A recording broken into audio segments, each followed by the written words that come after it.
What's the most profitable business in the world? Is it pharmaceuticals? No, not even close. How about banking? Nope, not even close. Well, what if I told you that there is a business out there with a 100% profit margin and nearly unlimited earning potential? This business is highly addictive and extremely easy to scale. It also has virtually no competition and can be run from the comfort of your own home. In fact, this business has made some people so much money that they do, and even bother to keep it secret. They flaunt their wealth instead. You might have heard of them. They're called mobsters. Welcome to Inside the Mafia's Crime Economy, where we take an in-depth look at the secretive finances of organized crime. The global crime economy is a huge industry worth hundreds of billions of dollars each year. Yet many of its inner workings are largely unknown to the general public. Today we're going to find out just how big the Mafia's economy really is. But before we get started, we want to give a quick shout out to our supporters. Thanks so much for watching. If you want to see your name on the screen too, then consider supporting us. The Mafia's main source of income comes from what is called protection racketeering. Protection rackets are a type of extortion racket where criminals demand money from businesses in order to protect them from damage, usually by the same criminal group. In other words, the Mafia demands money in exchange for ensuring that a business is not bothered. Now, paying the Mafia is obviously not a very fun thing to do. But oftentimes it's a necessary evil for business owners who find themselves in a tight spot. To make things more complicated, the Mafia often operates under a policy known as, which is Italian for silence. According to this code of silence, Mafia members are forbidden from revealing any information about the organization to law enforcement. As a result, many victims of Mafia extortion refuse to report these crimes because they fear retaliation or simply do and think that the police will be able to help them. For example, back in the 1970s, New York City was overrun with Mafia gangs and extortionists.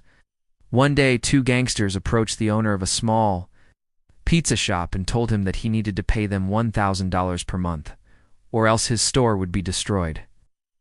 The pizzeria owner was understandably frightened and paid the mobsters every month for several years. However, when the pizzeria's son tried to take over the business, the mobsters demanded a $10,000 payoff, which the new owner couldn't afford, so he called the cops. After the police arrested the extortionists, the owner paid them a visit in jail and dropped off a pie. It just goes to show that even when you have proof of a crime, it's still difficult to bring the Mafia down. In the modern day, extortion rackets are one of the most common ways that Mafia groups make money. Usually these groups will target small business owners who they believe are easy prey. Many times the criminals will threaten to ruin the business's reputation unless the owner pays up. But in some cases, the Mafia gets a bit more creative. Back in 2014, 3 men were arrested in Las Vegas after trying to extort a Cirque du Soleil performer. These men falsely accused the woman of stealing $600,000 worth of jewelry and threatened to tell the media unless she paid them $1 million. The woman ended up losing her job and had to borrow money to pay the mobsters. Luckily for her, the police were able to catch these guys before they could hurt anyone else. While extortion rackets are quite common, they aren't exactly the most lucrative form of racketeering. That distinction belongs to gambling. In fact, gambling is the second largest source of income for the Mafia, right behind narcotics. In the past, Mafia-run gambling rings were responsible for millions of dollars in illegal activities. And today, they continue to rake in the dough. Gambling is such an important part of the Mafia economy that the government actually passed laws specifically designed to crack down on mob-connected gambling. But despite all the efforts to shut them down, Mafia gangs always seem to find a way to skirt the law. In recent years, they've been running illegal sports betting rings, organizing high-stakes poker games, and managing underground lotteries. On top of that, the Mafia also runs a number of legitimate-looking front businesses that serve as a cover for their illegal gambling activities. Some of these fronts include restaurants, bars, and nightclubs. So if you're ever playing poker in a smoky back room or betting on a football game with some shady characters, chances are you're dealing with the Mafia. Speaking of the Mafia and football, we should mention that soccer hooligans are also considered to be closely tied to organized crime. These violent gangs of soccer fans are known for causing trouble both inside and outside of stadiums. They engage in all kinds of illegal activities like selling counterfeit merchandise, pickpocketing, and rioting. The worst part is that these hooligans are often protected by local Mafia bosses, which makes them extremely difficult to deal with. In some cases, The police have tried to ban these hooligans from attending games altogether, but even that hasn't been enough to stop them. These days, many of the world's biggest soccer clubs have taken matters into their own hands and banned entire groups of fans from their stadiums. But banning these hooligans doesn't solve the root of the problem. To truly put an end to soccer hooliganism, the police and club owners will need to work together to crack down on the mafia bosses who are protecting them. One of the most famous examples of soccer hooliganism took place in 2011, when a group of Liverpool fans were involved in a brawl with the police during a Champions League match against Chelsea in London. The fight broke out after a group of Liverpool fans tried to sneak into the stadium without tickets.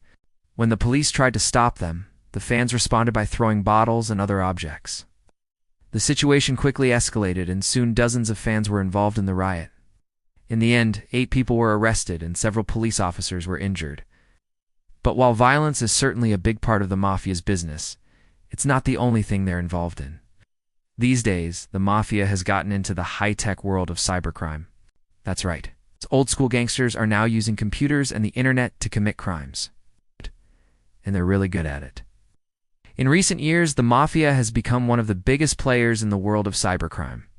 They're responsible for a huge number of scams, data breaches, and other online threats.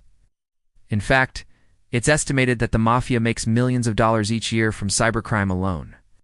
This is due to the fact that they have a lot of experience in extortion and blackmail. All they have to do is switch their techniques from the real world to the online world. For example, the Mafia has been known to hack into people's computers and steal their private information. They then use this information to blackmail the victims and extort money from them. The Mafia has also been responsible for a number of high-profile data breaches. In these cases, they break into computer systems and steal sensitive information such as customer data, credit card numbers, and passwords. They then sell this information to criminals who can use it to commit identity theft or other financial crimes. Perhaps the most alarming thing about the Mafia's involvement in cybercrime is that they're constantly evolving and adapting. They're always finding new ways to exploit technology and commit crimes. This makes them extremely dangerous and unpredictable. There's no telling what they'll do next. So there you have it. From extortion rackets to gambling to cybercrime. The Mafia is involved in a wide range of activities that bring in billions of dollars each year. These guys are some of the most successful criminals in the world. But luckily for us, they're also some of the most hated. And thanks to the hard work of law enforcement, their reign of terror is slowly but surely coming to an end. Now it's time to hear from you. What do you think is the most shocking thing about the Mafia's economy? Let us know in the comments. And as always, thanks so much for watching.